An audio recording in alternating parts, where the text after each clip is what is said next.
Hi hello friends, welcome back to our channel. Indian air force నుంచి ఒక మంచి notification వచ్చింది. మీకు చాలా రోజుల తర్వాత ఒక మంచి నోటిఫికేషన్ ఇన్ఫర్మేషన్ ఇవ్వాలని వచ్చాను. ఇండియన్ ఎయిర్ ఫోర్స్లో మొదటి నోటిఫికేషన్ అండి. 01/2024 అడ్వర్టైజ్మెంట్ నెంబర్ చూడండి. మీరు అనుకోవచ్చు చాలా నోటిఫికేషన్లు వచ్చాయి కదా ఎయిర్ ఫోర్స్ సంబంధించింది అంటే అవి లిమిటెడ్ ఎయిర్పోర్ట్స్ అలాంటివి సంబంధించి వచ్చాయి. కానీ ఇండియన్ ఎయిర్ ఫోర్స్ నుంచి రావడం మాత్రం ఇదే మొదటి నోటిఫికేషను. ఇంకో అడ్వాంటేజ్ ఏంటంటే ఇవన్నీ గ్రూప్ సి వేకెన్సీసే.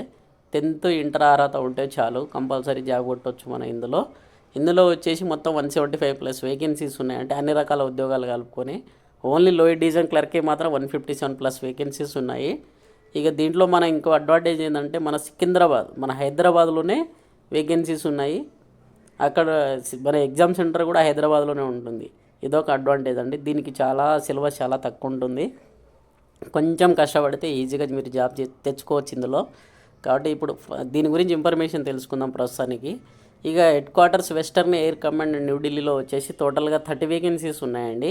ఇవి వచ్చేసి న్యూఢిల్లీ అండర్లో వస్తుంది మొత్తం. అంటే న్యూఢిల్లీ, తర్వాత శ్రీనగర్, న్యూఢిల్లీ, హర్యానా, తర్వాత జలంధర్, తర్వాత పఠాన్కోట్, ఇక అన్నీ వాటి వెస్టర్న్ సంబంధించింది మాత్రమే ఇందులో వస్తాయి. తర్వాత హెడ్ క్వార్టర్స్ ట్రైనింగ్ కమాండ్ వచ్చేసి ఇందులో వచ్చేసి మొత్తం 39 వేకెన్సీస్ ఉన్నాయి. ఇందులో చూడండి మీరు 16th పాయింట్ నుంచి commandant air force academy Hyderabad lower division clerk 2 vacancies ఉన్నాయి. తర్వాత commandant college of air warfare Sardar Patel road Secunderabad, ఇందులో ఒక వేకెన్సీస్ ఉన్నాయి. తర్వాత వచ్చేసి air force commanding AF station Hakimpet నుంచి ఇందులో హిందీ టైపిస్ట్ ఒక పోస్ట్ ఉంది.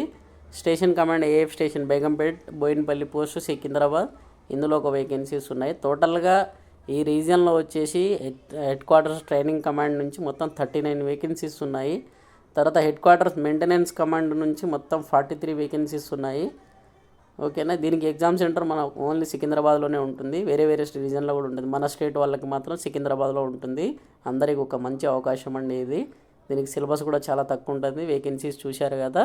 తర్వాత head quarter central air command నుంచి 8, head quarter eastern air command నుంచి మొత్తం 21, తర్వాత air force central account office New Delhi నుంచి 24, తర్వాత air force station race course నుంచి 8, తర్వాత air force record office Subroto park నుంచి 9 ఇలా వేకెన్సీస్ ఉన్నాయండి. మొత్తంగా 175+ వేకెన్సీస్ ఉన్నాయి టోటల్గా.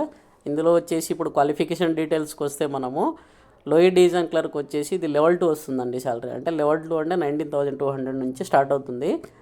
19,200. దీనికి ఎలిజిబుల్ వచ్చేసి 12th క్లాసు అంటే ఇంటర్మీడియట్ పాస్ అయి ఉండి, తర్వాత skill test norms and computer English typing 35 words per minute, Hindi typing 30 words ఏదైనా పర్వాలేదు, కానీ 35 words అనేది ఇంగ్లీష్లో ఉండాలి, 30 words హిందీ. ఈ రెండిట్లో ఏది వచ్చినా పర్వాలేదు.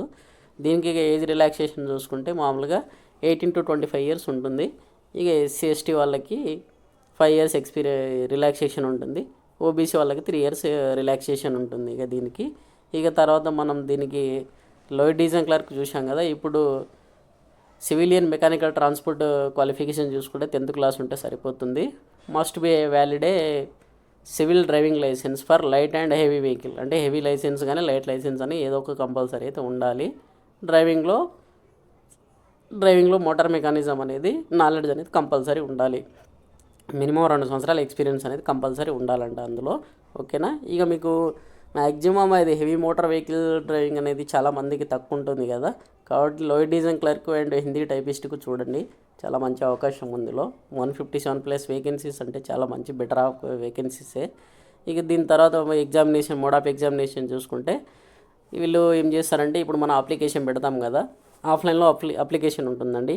అప్లికేషన్ పెట్టిన తర్వాత కొంతమంది ఎవరైతే దీనికి ఎలిజిబుల్ అవుతారో, అంటే అప్లికేషన్ ఎవరు కరెక్ట్గా ఫామ్ ఫిల్ చేసి ఇచ్చారో వాళ్ళని మాత్రమే ఎగ్జామ్కి పిలుస్తారు. అడ్మిట్ కార్డు వాళ్ళకి ఇష్యూ చేస్తారు.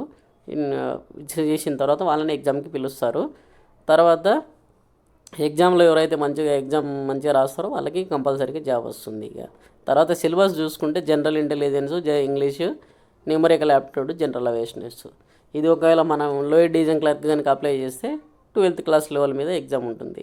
రిటర్న్ టెస్ట్ క్వాలిటీ దీనికి వెయిటేజ్ చూసుకుంటే 100% వెయిటేజ్ దానికి ఉంటుంది. ఇక ఫిజికల్ టెస్ట్ అనేది జస్ట్ క్వాలిఫైయింగే, చూశారు కదా, ఒక ఎగ్జామ్ మీరు కరెక్ట్గా పాస్ అయిపోతే ఖతం. దీని తర్వాత ఇక దీనికి లాస్ట్ డేట్ చూసుకుంటే 30 డేస్ అంటే సెప్టెంబర్ 1 లాస్ట్ అండి దీనికి. ఇది అడ్వర్టైజ్మెంట్ నెంబరు నిన్న ఆగస్ట్ 1కి వచ్చింది కాబట్టి సెప్టెంబర్ 1 అనేది లాస్ట్. ఓకేనా. దీని యొక్క అప్లికేషన్ ఫార్మాట్ అనేది ఇలా ఉంటుంది. నేను అప్లికేషన్ ఫార్మాట్ కూడా నేను మీకు పీడిఎఫ్ రూపంలో కింద పంపిస్తాను. మీకు కనుక వీడియో నచ్చితే లైక్ చేయండి. థ్యాంక్స్ ఫర్ ది వాచింగ్ అండి. Have a nice day. Thanks for the watching.